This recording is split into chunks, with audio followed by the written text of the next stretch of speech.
Hello again, everyone. Welcome back to Planescape Torment. We are going to continue to gain, to transfer 10 gold, 10 copper, I think I was saying gold throughout last episode, whatever, same difference, into 750 experience points. So let's go. I don't know, that last one wasn't, can I get my money back? The last one wasn't sheer wonder. It was interesting, but that's about it. Like another session, the standard, consuming impatience will do.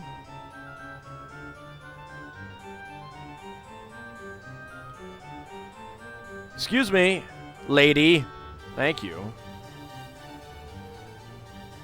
Begin the sensation.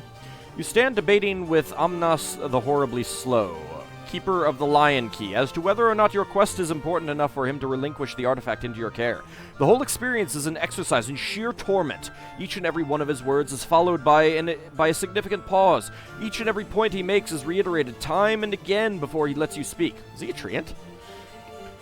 You present an argument, then wait, and wait, and wait while he makes his counterpoint, to which you shoot out a snappy counterpoint of your own. Then must wait yet again for another of Amnas's drawling, meandering, seemingly endless counterpoints. It's everything you can do not to simply lop the fiend's tusked head off and snatch the key from the twitching corpse. Oh, he's a fiend? Interesting. Thank you for trading my copper coins for experience points. And next up, Tired Surrender will do. Thank you.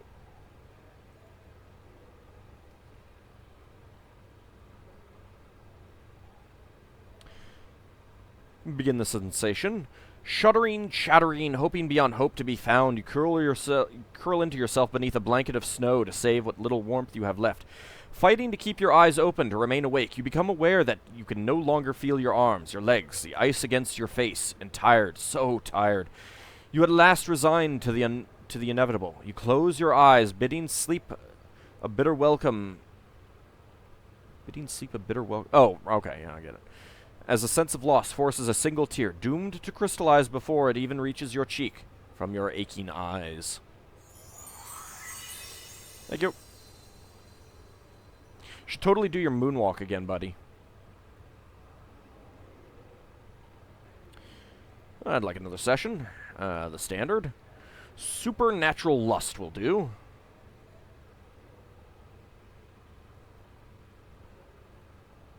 Really? The Supernatural Lust is blue, not this pink magenta.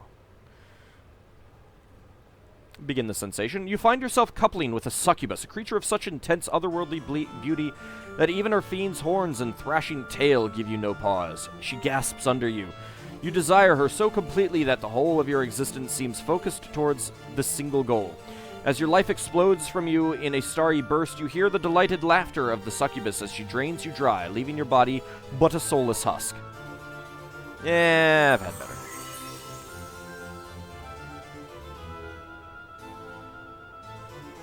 Hey, Fall from Grace, you should go try that one. I'd like another session. This time we'll go to the Extravagant. Horrible regret, shock and a rise to seething vengefulness, slowly dawning horror, indescribable frustration, a vastly important secret, lycanthropy. So there's 6 of them. Are there... Horrible regret.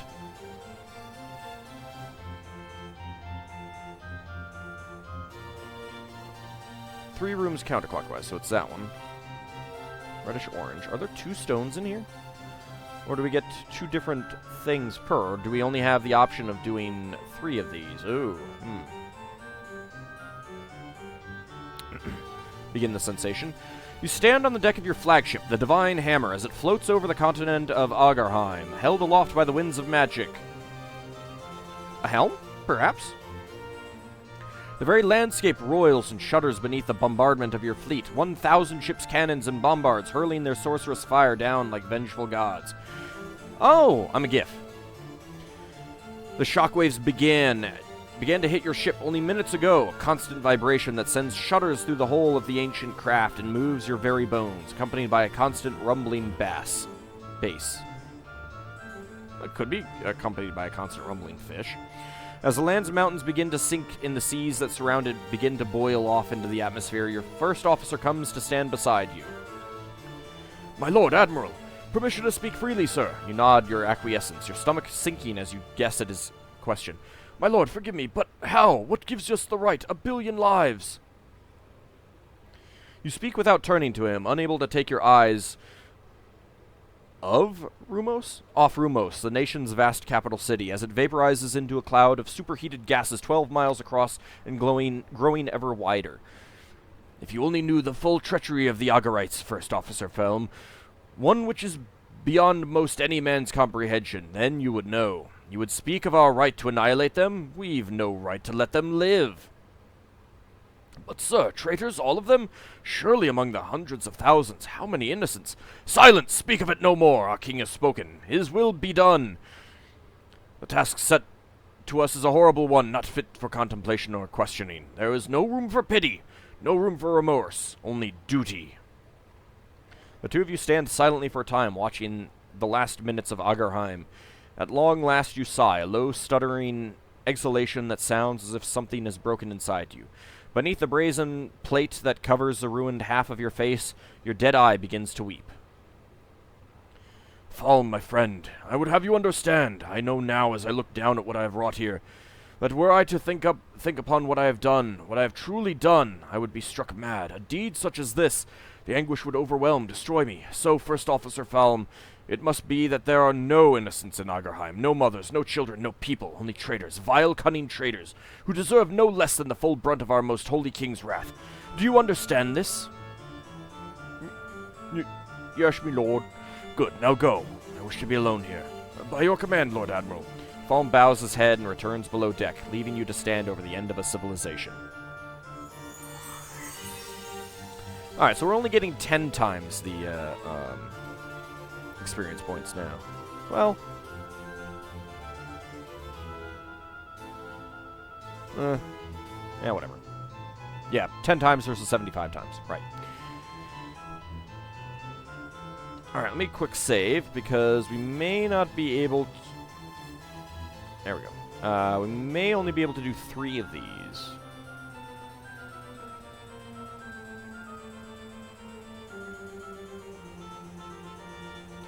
Lycanthropy will do. 1 room counterclockwise.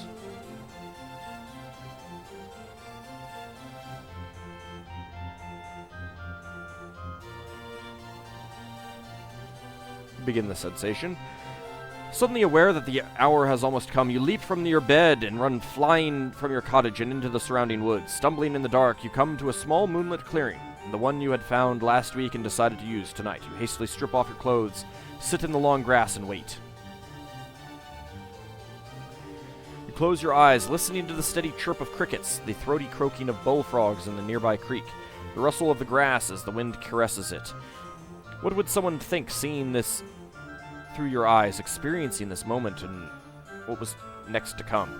Soon you would travel to the city, find a cleric to rid you of the curse, but for now, you may as well make the best of things. You rub your hands together with anticipation, grinning like a bearded, fire-haired giant of a madman, sitting naked and alone in the forest clearing in the dead of night. A prickling sensation runs across your skin, and your senses sharpen dramatically. You breathe in through your nose, inhaling the scent of everything through you. The damp earth, the sweat on your cast-off clothes, the opossum clinging fearfully to the tree behind you. You open your eyes and look down at your forearms. The faint moonlight reveals the slightest quivering across the surface, but in moments the flesh begins to ripple impossibly, tufts of thick brown fur sprouting forth. With a grisly crackling sound, like popping joints and grinding bones, your back and shoulders begin to hunch and broaden, uncomfortable, but not quite painful. Your muscles, your entire body mass, doubles, triples in size, and continues to grow. Still fascinated by the transformation yourself, you watch as your fingers wither away to nothing, hands swelling into meaty paws with which, from which burst forth burst fur and massive black claws. The night seems to become brighter as your eyes transform, becoming accustomed to the darkness. A wide muzzle comes into view, and you touch your wet, snuffling nose delicately, chuckling to yourself. Next time, you think you'll have to stare into a mirror upon as the curse takes effect. Watch your face warp and change, losing its familiar shape to become a bear's. Soon it becomes difficult to concentrate upon anything but your more basic urges. Food would be good right now. Yes, food. Perhaps you'll get lucky and find a nice fat catfish in the creek. You rise off your massive haunches with a huff and begin to amble through the trees on all fours, heading for the water's edge. Okay.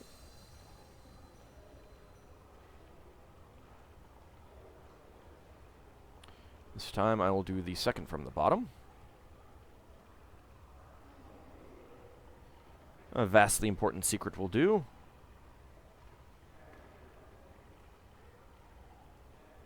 Two rooms.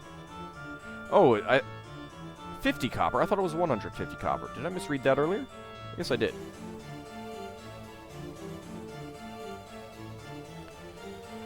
Six Imperial servants rush ahead of you, swinging the golden doors of the Dragon Palace wide. Long live the Empress, they cry in unison. 1,000 years! Long live the Empress! 1,000 years! I don't think she's going to live that long. Continue the experience. Beyond the threshold, dozens of loyal warlords, kings in their own right, drop to their knees, touching their heads to the floor in deference as you pass them en route to the Grand Imperial Throne. As you turn and face your minions, seating yourself upon the Imperial Throne, you allow a small, satisfied smile to creep across your carefully painted lips. There is but one thought in the forefront of your mind. That the body of the young Empress Wu Tsun-Sha lies broken at the bottom of the Well of Solitude, and that you, Bai Hua, horse merchant's daughter, are at last poised to shake the Empire and the corrupt Wu dynasty to its very foundations.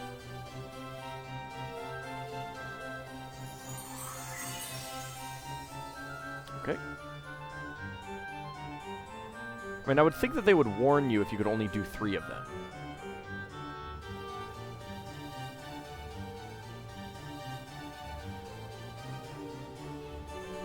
Okay, looks like we can.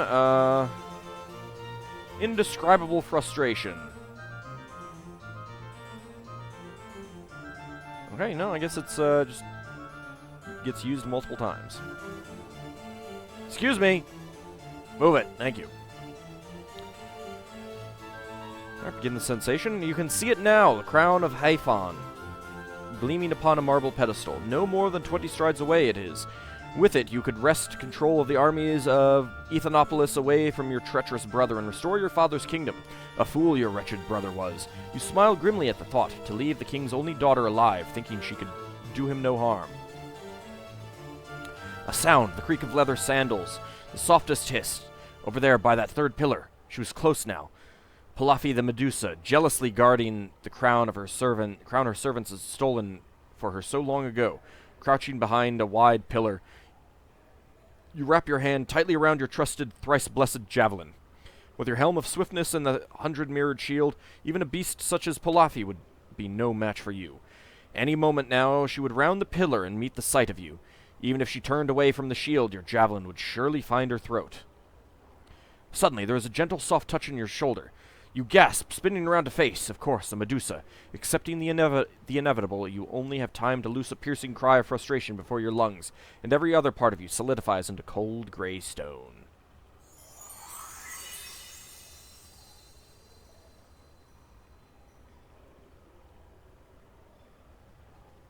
Alrighty, what do we have next? Like another session, the extravagant... slowly dawning horror. Whoops. I did not pay attention to which one that was. This one?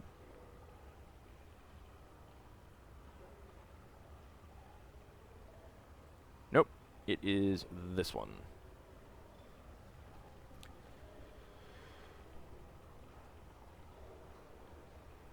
Alright, begin the sensation. How could it be, you think, regarding the burgundy liquid carefully? Across the table from you, the twisted old man smiles slyly.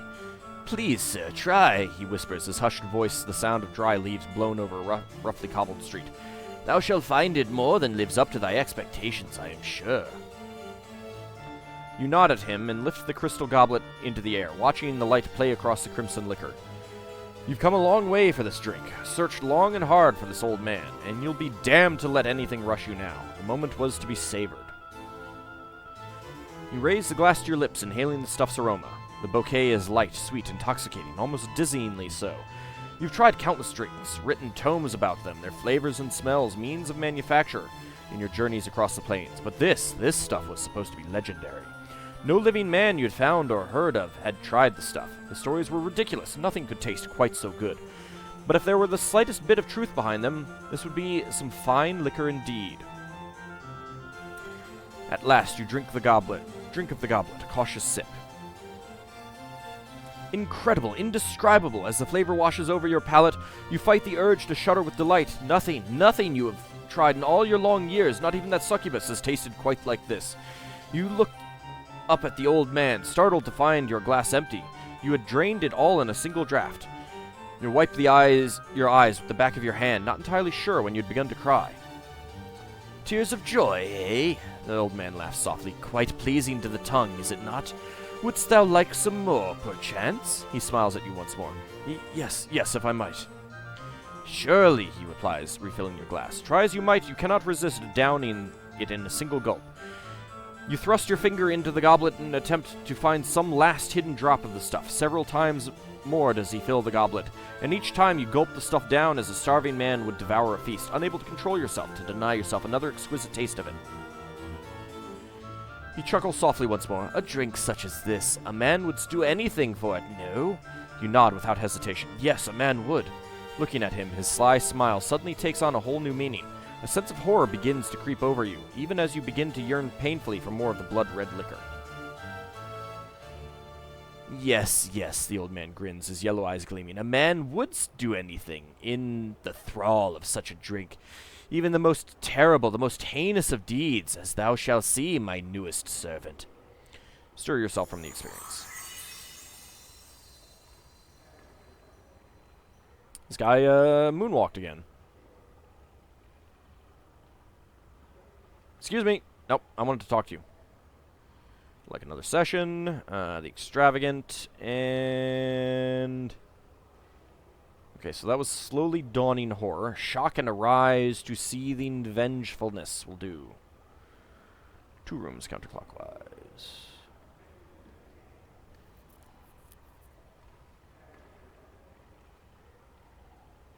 Looks like there's a mace a morning star right there. I'll begin the sensation. You stand somewhere in the nether regions of the plains, a sweltering place where the ground is beaten copper and the sky is of brass. Here the bodies of sinners, petitioners in this horrid place, are rolled amongst iron brambles and bronze scorpions until their bones are fine gray dust. You squint at the horizon, the bone dust rising with putrid-smelling gusts of wind that carry with them the sound of agonized moaning. There is nothing but flat metallic landscape as far as the eye can see. The dust is everywhere, in everything. It stings at your eyes, coats the insides of your mouth with a pasty film. You spit, wiping at it with your finger, but it's of no use. The stuff's taste has fouled your mouth completely. You look down at the key in your hand, a minute platinum orb, the picture of a man's face who solemnly swore to you the magical portal you just passed through, now gone, of course, led to the green fields of Itopia. Someone, by all the powers in their proxies, was going to pay for this one. Alright, let me see, check the time. I forgot to start my timer, so I need to...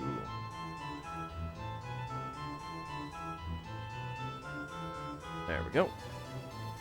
Alrighty, unless you guys have some more to say, that appears to be it. I had some questions.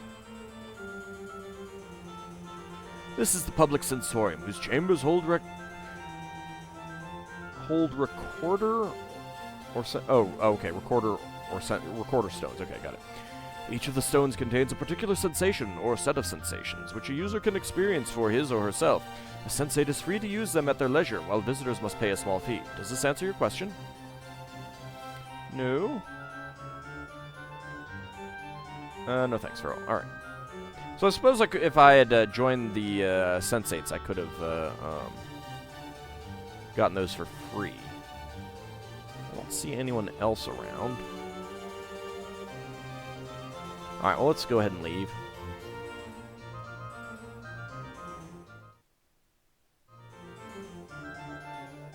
And we just teleport back here, apparently.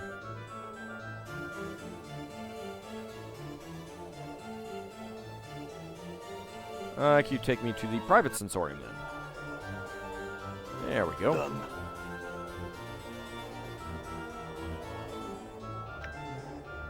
All right.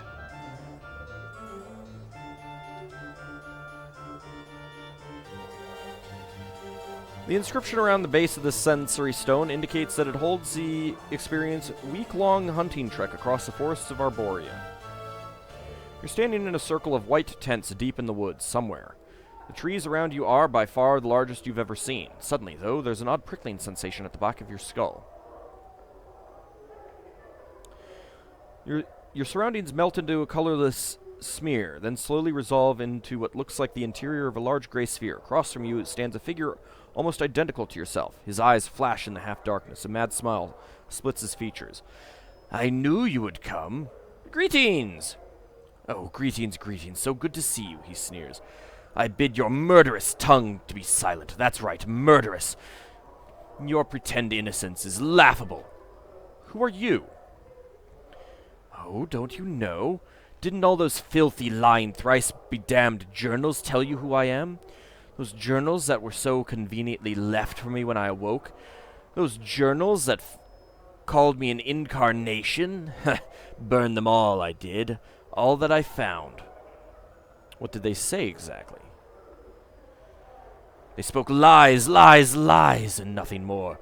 Filth about a man who forgets himself. Other incarnations of preserving their experiences in writing so later lives could benefit. Thieves! It's my life! Now or never. Mine! You all want to steal my body, and you won't have it. So, you're one of my earlier incarnations. He crosses his arms and looks away. If you'd put stock in such trash, yes. What did those lying journals say? Alright, that's it. Where am I? Oh, this? He gestures around him, snickering. Just a little trap is all. I realize that killing your body, thieves... I realize that killing you body thieves might not be enough. I might have to trap you and snare you for eternity. You may have realized by now there's no way out of this sensory stone. Your mind is locked here. You'll note the rather sparse surroundings I've left for you. All to help the madness set in good and quick while your flesh rots away, he chuckles evilly. Well, I have some questions then. Your earlier incarnation crosses his arms and looks away indignantly. Save for a few more tufts of hair on his head, he's identical to you. Even his arms have most of the tattoos yours do.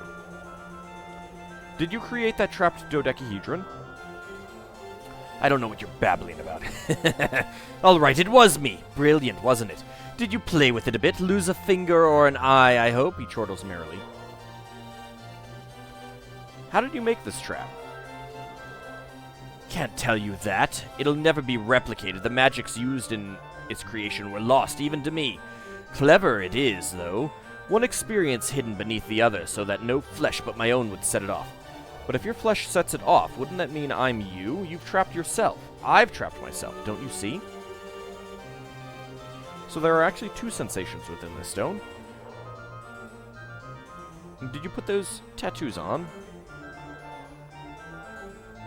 We'll go with this one. But that's not...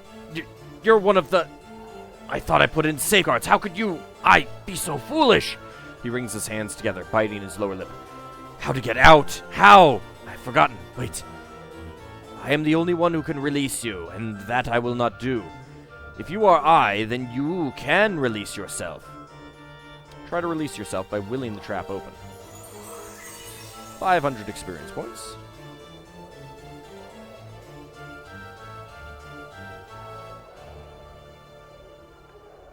Should you touch it, though, you'll be drawn back into that insane early incarnations trap. Leave the thing alone. Alright. There's a person named Quell there, who I think we will want to talk to. But first, no one else named in here. Let's go take a look at this. This sickly green stone is securely fastened to the pedestal it rests upon. The inscription beneath it reads, "The Messenger." As you touch the stone, its green exterior sharpens, clashing, its brightness becoming more than you can bear, so much so you can close your eyes to shut it out. Close your eyes, submerge into the experience. As you close your eyes, you feel the skin along your arms begin to numb, as if all sensation is being bled from them. Tired, so tired, you try and blink. Yet the darkness remains, your lids feel soft and sluggish, unresponsive. You're sitting on what feels to be a dirt floor, and around you is the smell of coppery blood and herbs? Why are you here? You came here to what? Your memory fails you, but you feel a growing panic trying to well up within you. Try and get your bearings. Ah, awake now, are you? A questioning all a-done? The voice is an old woman's, thick and scratchy, as if it is trying to force its way past a thick layer of dust. Try as you might, you cannot open your eyes and see the woman, but you feel a shiver of fear. Something is wrong, terribly wrong. You try to respond, but all you can manage is a ragged croak. You can't feel your tongue. And your eyes? What's wrong with your eyes? Now, see me you did, spoke to me and poorly. So the price you've paid, The crone sounds amused, and then her tone drops sharply. No more of your questions. Now you will listen, and you will remember my words. For in minding me you shall live, she hisses. Not if you hear me, or another bit shall I take. Will nod. Remember me, traveler, remember me to a stone. One of the pretty glimmers in your festive hall. Use it like a cup, pour what you feel into it, and know this, remember me to a man who wears a skin of scars and tattoos, who seeks memories, but has misplaced them. If smart he is, he will know the knowing of me. Tell him to find me, or if I am not to be found, tell him to come to the Glimmerstone, and we shall speak. My precious man and I. The woman pauses, then hisses again. Not if you will hear me, ragged thing. Ah, pretty polite to listen so long. Then he comes to the Glimmerstone. Tell the man to speak my name, and your pain shall not have been in vain. The crone's voice trails off, as if distracted. You try to speak again, but there is only a sick gurgling noise. What happened? Who is this person? Why are you? And you begin to feel yourself slip into unconsciousness. Ravel, it is I. Updated my journal. There's silence. Ravel? Ooh, 6,000 experience points.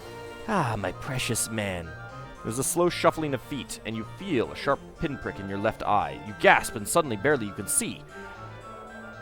With your one and only eye, you lie in a gray hut upon a dirty floor where blood, your bright red blood, has seeped into the surrounding gray dust. Your arms are gone, your legs have been hacked off at the knees, yet you feel numbed. There is no pain, only fear. There's someone above you, someone looking down at you. Look up.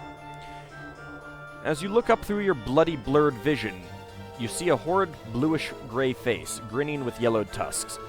Ravel is pleased, a-wondering I was if this messenger would make it.